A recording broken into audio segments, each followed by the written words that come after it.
Shalom. My name's Rabbi Josh Breindel, and I'm an alum of Hebrew College.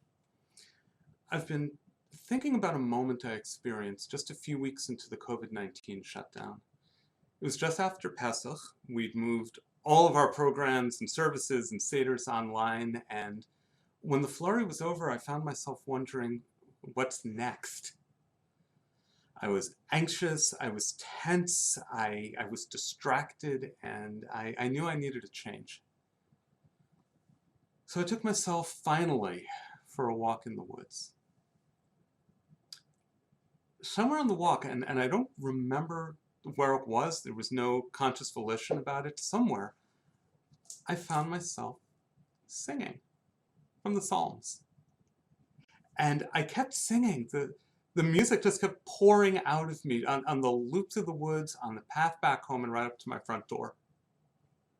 And when I got back home, it felt like I'd really been on a journey.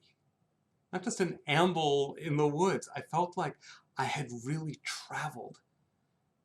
And it felt different inside. There was a bit of an ease, there was a relaxation. I found a sense of flow, a calm that I hadn't had for a very long time. And I've held on to that memory, that realization that I could relax, that there was a different way of being right through all these months, right up until now. It was only a couple weeks ago that I remembered a teaching that helped me make sense of that moment, that gave it a spiritual interpretation. It's Leonard Cohen's poem 50 from the Book of Mercy. And he writes, "I lost my way. I forgot to call on your name. The raw heart beat against the world, and the tears were from my lost victory. But you are here. You've always been here. The world is all forgetting, and the heart is a rage of directions, but your name unifies the heart, and the world is lifted into its place. Blessed is the one who waits in the traveler's heart for his turning."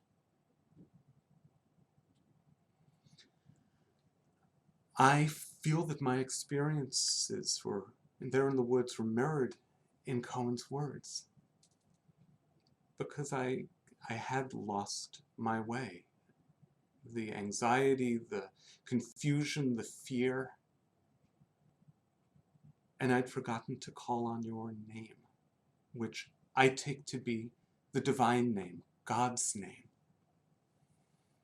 And when I remembered, when I connected with that sense of the divine in me through the song, through the beauty of nature, then there was the one waiting for my return.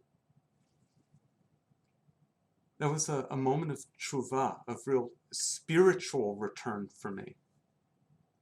And Elul is a time where we are taught that tshuva is an essential part of our annual cycle. There are different ways to accomplish tshuva. We know that it's ben adam l'chaverot, between two human beings, and for me this year, not the more important, the deeper level of tshuva is ben adam l'makom, between myself and my Creator. It's in remembering to reconnect with the source of life and strength and insight that I have, of breaking free of the tension that we live with, to remember that there is another way, a deeper way of living my life, in concert with the divine. On this day of Elul, I invite you to take a moment to find your way to engage in that act of tshuva. For me, it's often with singing or being out in the woods. Maybe it's like that for you, or maybe it's with music, or petting an animal friend, or sitting in silence. Whatever it is, I invite you to find that way of returning to the one who's in your heart. May this be a day of unity and of wholeness. Be well. אחת שאלתי מאת אדוני אותה אבקש, אותה אבקש. אחת שאלתי מאת אדוני, אותה אבקש, אותה אבקש. שבתי בבית אדוני, שבתי בבית אדוני, שבתי בבית אדוני, כל ימי חיי. אחת שאלתי מאת אדוני, אותה אבקש, אותה אבקש.